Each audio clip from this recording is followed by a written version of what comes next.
भी छात्र यहाँ बैठे होंगे जो अपने नोटिस बनाकर छिपा लेते, दूसरे को बताते नहीं थे। अब मत एक दूसरे को चेहरा दिखाओ, बोले मैं सोनू मैं अपना क्यों बताऊं रितेश को, लेकिन विश्वास रखो। एक बार मैं प्रवचन करने गया और प्रवचन दे रहा था, एक दूसरे सज्जन मेरे बगल में महात्मा जी बैठे थे, वे झांक झांक के देख रहे थे क्या बोलने वाले। मालूम मैंने क्या किया, पूरी डायरी उठाई उनके हाथ में सौंप दी। जो मैंने लिख के रखा था तो वे झांक रहे थे, मैंने कहा मत झांको, आप टेंशन मत लो, आप पूरा पकड़ो, इसको बोलना आपको। उनका ही नंबर पहले आने वाला था, तुम ऐसे देखने लग गए। बोले आप क्या करोगे, मैं चिंता मत करो, यदि मैं दूंगा आपको तो पुण्य मुझे अपने आप दे देगा। मुझे मालूम है तुम समुद्र जैसा जीवन जियो, समुद्र जैसा जीवन जियो, समुद्र जैसा जीवन जियो। समुद्र ने कभी मत कहा अजित पानी लेके मत जाओ, समुद्र को मालूम है तुम लेके जाओ कितना ले जा पाओगे, मैं तो कितना अगाध हूं। यानी समुद्र जैसा जीवन जियो, समुद्र जैसा, तुम उतने ही ले पाओगे जितना मटका होगा, उतनी ले जितनी बुद्धि का मटका होगा, लेकिन तुम खुले रहो समुद्र जैसे। आपके पास तो लाखों नदियां आ रही हैं, अपने आप समुद्र का पानी बढ़ रहा है। ऐसे ज्ञानी हो जो विद्या छिपाता नहीं है, विद्या दान कर देता है, उसके पास अनेकों स्रोत विद्या के खुल जाते हैं। मत छुपाओ मत छुपाओ, बैठ जा भाई, छुपाएगा क्या। तो कोई यदि अभी जाए वो भाई बाकलीवाल, वो आपसे कहे पंडित जी वो हमको वो विधि चाहिए सिखा दो, सही में चलो कम से कम एक काम तो बना रायपुर वालों का। भाई जिन जिन लोगों को सीखना हो सब पहुंच जाना पंडित जी के यहाँ। देखो पंडित जी आपको मालूम, आप मेरे पास जब जब आए मैंने आपको सिखाया कि नहीं सिखाया, मना किया क्या। इतने मुनिराज हैं, मैं सुबह से शाम तक सिखाता हूं, मना नहीं करता हूं। मुझे मालूम है विशुद्ध सागर कब तक जिएंगे, ये मुनिराज ज्ञानी बनेंगे तो भविष्य में जिन शासन आगे बढ़ेगा सब विद्या लुटा दो। महावीर भैया एक प्रश्न का उत्तर आप देके बैठ जाओ, ईमानदारी से बोलना, आपने अपने जीवन जीने के लिए कितना जरूरी था तुम्हारे लिए। जितना आपने कमाया है जयपुर से लेकर के रायपुर तक, इन बेटों की थोड़ी चिंता की कि नहीं की है ना। हाँ देखो झूठ नहीं बुरा भाई, सही सही बोल रहे हैं, ब्रयोवृद्ध की ना भैया, आज भी कर रहे हो। इतना ही नहीं, वो बाहर पोता पढ़ने को गया ना, आप उसको भी फोन लगा लेते कभी कभी, बोले बेटा ठीक हो, क्यों लगाते हो सकता है कि सुधीर कहे कि इनको राग है, पर मैं आज दूसरी बात में जी रहा हूं। राग का विषय छोड़ दीजिए, यदि इन्होंने अपने पोते को फोन लगा करके उसको गलत मार से यहीं बचा लिया, यहां से फोन लगा करके उसको समय समय पर समझाते रहे, यदि वो सच्चा नागरिक बन गया तो देश में और धर्म के लिए एक अच्छा बच्चा होगा कि नहीं होगा। और चिंता मत कर बेटा, शिखर जी से आए हैं, इसलिए रायपुर वालों ने कहा गुरुजी कहीं भूल मत जाना, हमने शिखर जी तैयार कर दी है। देख देख हम शिखर जी में ही बैठे हुए हैं। तो बाकलीवाल जी बराबर बेटों की चिंता के लिए कमाया कि नहीं कमाया। ऐसा लोग कहेंगे, पर मैं यूं कहूंगा यदि आपके बेटे धनपति भी हो गए, ज्ञानी हो गए, अच्छे हो गए, तो मैं यूं कहूंगा आपने एक अच्छे समाज को जन्म दिया, उसकी चिंता की। विराजो अब आगे की सुनो। कितनी चिंता है, कितनी चिंता है, इनको अपनी पीढ़ियों की चिंता है। ऐसे आचार्य विमल सागर जी को, आचार्य शांति सागर को, आदि सागर को, महावीर कीर्ति महाराज को, मेरे मित्र देशभूषण महाराज जी के लिए, ज्ञान सागर के लिए, ज्ञानियों, इन सारे आचार्यों को भी तो चिंता थी। यदि शिष्य परंपरा नहीं चलेगी तो श्रवण संस्कृति कैसे चलेगी?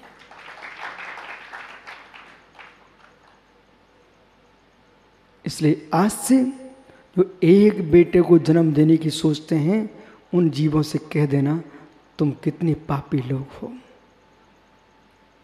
जो एक बेटे को जन्म देने की सोच, उनसे कहना तुम कितने पापी लोग हो। बीच में कहीं उसकी मृत्यु हो गई तो तुमने एक कुल का नाश कर दिया। और एक ही संतान है, उसको वैराग हो गया तो धर्म तो चल जाएगा, तुम्हारा कुल नष्ट हो जाएगा। और एक ही बच्चे को जन्म दिया है, वो राग में लिप्त हो गया, और तुम जैसे उसने भी सोचा मैं भी एक कोई जन्म दूंगा, तो मुनि परंपरा का नाश हो जाएगा। अब सोचिए, राजकुमार जी के कितने बेटे हैं? हाँ, ये मालूम क्यों बोल पाए इतनी जल्दी से? कहीं एक होता ना तो तुम रो के बैठ जाते। जयपुर में सुब्रत सागरी मित्र, याद करो, जयपुर में मैं सुबह से शुद्धि से निकल रहा था, एक बहुत बड़ी हवेली पड़ी हुई थी बापू नगर में। एक सज्जन ने कहा, महाराज जी ये देखो, क्या है? ये हवेली है। मैंने कहा क्यों दिखा रहे हो? स्वामी इसलिए दिखा रहा हूं, अब इसमें कोई नहीं है। मैंने किसकी है? बोले जैन समाज की। बोले अपनी मारवाड़ी की? जोर से बोलता, अपनी मारवाड़ी की। हमने क्यों? महाराज जी एक बेटा था इनका, सो अमेरिका चला गया। जब इनका श्वास खराब हुआ, पति पत्नी दोनों घुट घुट के मर गए। पड़ोसियों ने फोन किया, वो वहां से समाचार देता है, पैसे में डला देता हूं, आप मेरे पिताजी को दिखवा देना। जब उसकी अंतिम सांस निकल गई दादा की, मर गया बेचारा, दादी भी मर गई। फिर फोन किया, बेटा अब तो आ जाओ, चले गए वो।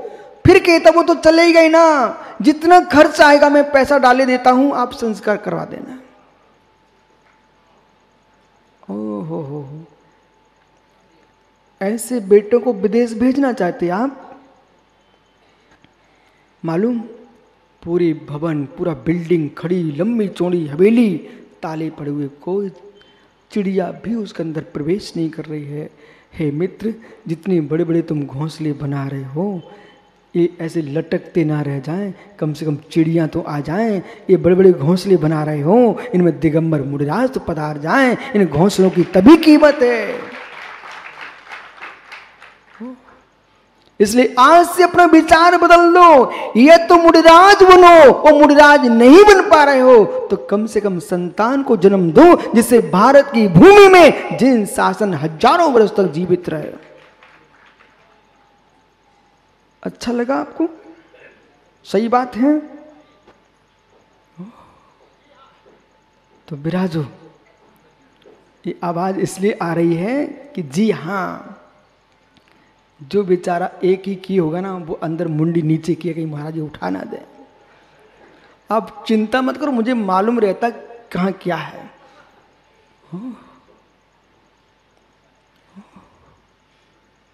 वस्तु व्यवस्था आज ज्ञानी भगवान ऋषभ देव के एक नहीं दो नहीं, कितनी संतानें थी सुब्रत सागरी, यशोधर सागर जी।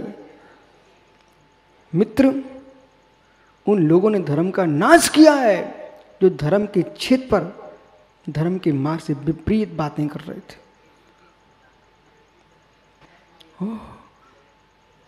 ये सारा मंडल, ये पूरे मंडल के लोग तुम्हारा चेहरा का दर्शन करना चाहते बेटा।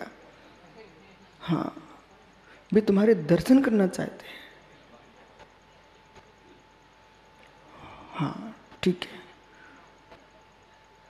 2 लाभ हो गए, शाम भी ठीक हो गए, यशोधर भी ठीक हो गए। वस्तु तत्व समझिए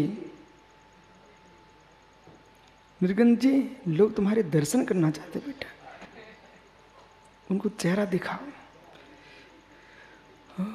दिखाओ दिखाओ। निर्गंत मुनि के दर्शन करके लोगों को सम्यक दर्शन हो जाए बेटा।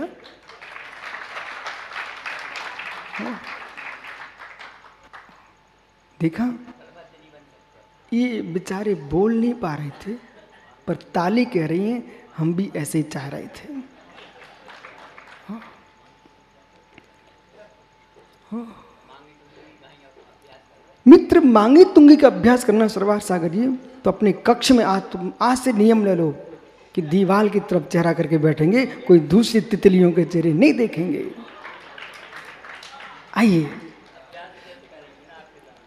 तो यहां पर भगवान क्या कह रहे हैं, जो सामान्य है वो विशेष से युक्त है, जो विशेष है वो सामान्य से युक्त है। दोनों ही दृष्टियों को समझना है। यहां पर ज्ञानियों, आप सामान्य भी हो, आप विशेष भी हो, द्रव्यार्थिक भी हो, पर्यार्थिक भी हो। कल आपने देखा, द्रव्य उत्पन्न नहीं होता, द्रव्य नष्ट नहीं होता, बराबर। ये खुशी मनाओ, पूरे रायपुर समाज को मुस्कुराना चाहिए। मित्र, आज से 24 वर्ष पूर्व यहां पर पंजीकरण कब हुआ था? 2016 में नहीं मित्र, 98 में। तुम भूल जाते हो, मान स्तंभ के पंजीकरण की बात कर रहा हूं मैं। 16 में तो 24 का पंजीकरण हुआ था। मान स्तंभ का जब पंजीकरण हुआ था, कब हुआ था मालूम है आपको? 1998 में। कितने वर्ष हो गए? 24 वर्ष। मित्र, 24 वर्ष पूर्व हेमंत काला ने यहीं पर मेरे से बात कही थी, इसी जिनालय में। जब रायपुर के श्रावक दुर्ग बार बार दर्शन करने जाएं और कहते थे महाराज जी कुछ दिन के लिए रायपुर भी पधारो। जब मैं आ गया सुब्र सागर, तो वाचना प्रारंभ हो गई। ग्रीष्म काल की वाचना पंचास्ती का रतन कर्ण से आपका आचार्य, याद करो भाई। अब वाचना हुई तो एक दिन सुबह सुबह हेमंत काला जी आए। 2 बहनें थी ब्रह्मचारी, सुषमा और एक और संध्या। दोनों बहनें और पंडित जी आए। महाराज जी, उनकी अभी जल्दी कैसे आ गए आप? बोले एक सूचना देने आया। ने क्या? सोनागिर में मैं गया था आचार्य विमल सागर जी के पास। क्यों? उन्होंने सोनागिर में 10 वर्ष पूर्व मेरे से कुछ कहा था। हमने क्या कहा? मैंने पूछा क्या कहा? अब हेमंत काला कहीं मिलने आपको तो पूछना उनसे। बोले मैंने पूछा क्या कहा? बोले गुरुजी, हमने जाकर के आचार्य महाराज से प्रश्न किया था कि बगल में दुर्ग है, भिलाई है, वहां लोग धर्म का माहौल है, हमारे रायपुर में क्यों नहीं है? ये प्रश्न किया हेमंत काला ने आचार्य विमल सागर महाराज जी से। आज भी आचार्य महाराज होते तो रायपुर के इन युवाओं को, समाज को देख के मुस्कुराते। पर चिंता मत करो। मैंने उनसे पूछा काला जी से, तो आचार्य महाराज ने क्या बोला आपसे? बोले आचार्य महाराज ने कहा 10 वर्ष बाद कोई एक बाल ब्रह्मचारी मुनि आएगा तुम्हारे यहां। वो बोले महाराज जी मैंने पूरा गणित लगा लिया है, वो 10 वर्ष हो चुके हैं, अब हमारा रायपुर का वातावरण बदल जाएगा। ये आचार्य विमल साहब महाराज जी का शब्द ध्यान रखना, वातावरण बदल जाएगा। उसी समय वाचना हुई, मान स्तंभ का स्थापना हुई और पंचकर्म महोत्सव हुआ। मित्र, यही भूमि है, यही हुआ था ना, यही भूमि है। ये भूमि में का कितना पुण्य है। 2 पंचकर्म करा लिए और मित्र अब चातुर्मास भी हो गया। अब प्रश्न यह है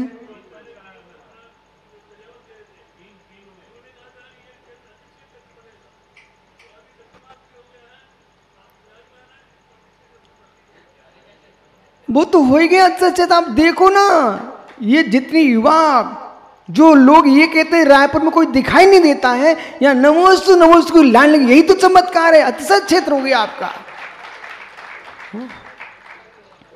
ज्ञानी अब विषय पकड़ना, किस क्षेत्र का, किस पृथ्वी का क्या नियोग होता है। मालूम, भूमि के मालिक ने सोचा होगा अब मैं भवन बना लूं, कई बार सोचा होगा कुछ कर लूं, लेकिन मित्र वो कुछ कर ही नहीं पाता है, इसके पहले पंचकणक हो जाता है। अभी तो मेरे सुनने में आया है, बाकी की आपको मालूम होगा कि हो सकता कि इसके अंदर और पंचकणक हो जाए, लेकिन जिस भूमि पर कल्याणक हो रहे हों, इसका तात्पर्य समझना चाहिए। अवश्य या कोई ना कोई केवली भगवंत निर्वाण को प्राप्त हुए हैं, ये आपको मालूम नहीं है। वही प्रभाव है कि पूरे रायपुर में मालूम, मालवी रोड वाले बैठे, शंकराचार्य वाले, अब कौन कौन सारी कॉलोनी के श्रावक यहाँ बैठे हुए हैं, उन सबका मन क्या कहता है, भैया अब सिटी में स्थान छोटा है, चलो अपन फाफाड़ी चलते। हर व्यक्ति का मन करता है, और देश का कोई भी साधु रायपुर की ओर छत्तीसगढ़ आना चाहता है, उसका मन कहता है अपन चलो फाफाड़ी रुकेंगे। पर सोनू तुम्हारा काम है, विशुद्ध सागर आ गए सो तुम दिख रहे हो, ऐसा काम मत करना। जो भी देश का साधु यहाँ पधारे उन सबके पास पहुंच जाना, नहीं तो तुम्हारी शिकायत मेरे पास आती है, बोले सोनू तभी दिखेंगे जब विशुद्ध सागर आएंगे। इसलिए ज्ञानी दिन में एक बार जरूर पहुंच जाना, उनको लगना चाहिए मित्र ये भूमि निर्गंथों की है, ये भूमि अरहंतों की है, ये भूमि सिद्धों की है। मित्र इस भूमि में रहने वाला एकेंद्र जीव महापुण्यात्मा जीव है, जिसके ऊपर जिनवाणी निकल रही है।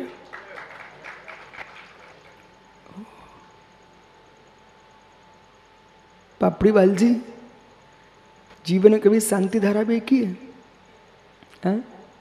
सही में